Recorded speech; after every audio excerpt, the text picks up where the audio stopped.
Go! Run! Keep your head down! Go! Police believe that gunman Stephen Paddock not only had an elaborate plan to carry out mass carnage, he also had a plan to try to escape.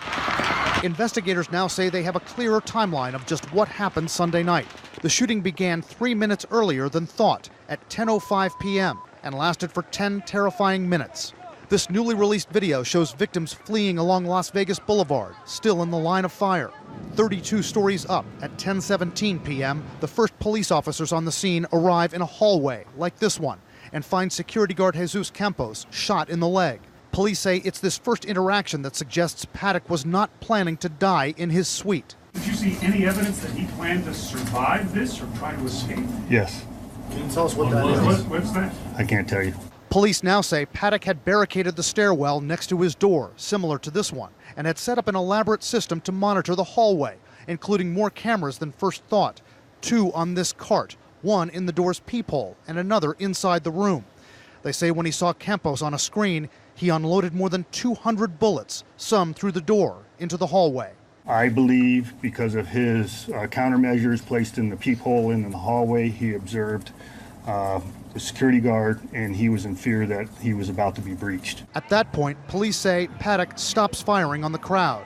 The sheriff believes he has turned his focus from killing to getting away. So he was doing everything possible to figure out how he could escape at that point.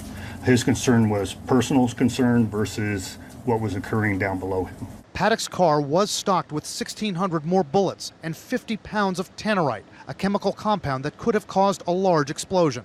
There's one of 3 ways that it's going to end for an active shooter, and they pretty much all know this. From a room 2 floors above and just down the hall from the shooters, former Las Vegas SWAT team officer John Sheehan told us he doubts Paddock could have ultimately gotten away. You're either going to commit suicide, you're going to die in a hail of gunfire with the police, you're going to shoot it out with them and you're going to be killed, or you're going to continue on a pre-planned rampage at locations B, C, D, and E until the police finally stop you. So you don't believe escape meant escape for good, just to... Brian, how could it? How could it? Because he rented the room in his own name. He's already on video coming in and out. We know who he is. He's going to be the most wanted man in the world if he does try to leave here. Sheehan describes the gunman's setup as well defended and carefully planned, with a commanding view over the concert venue he targeted across the street. His deadly preparations all visible in these crime scene photos leaked to the Daily Mail, which combined to show a panorama of rifles with bump stocks, stands, scopes, and stacks of ammunition. And tonight, authorities say the suite was not the only room Paddock booked. Just a week earlier, Paddock rented a room at the Ogden condominium overlooking a music festival featuring Lorde and Chance the Rapper. Was he doing pre-surveillance? We don't know yet.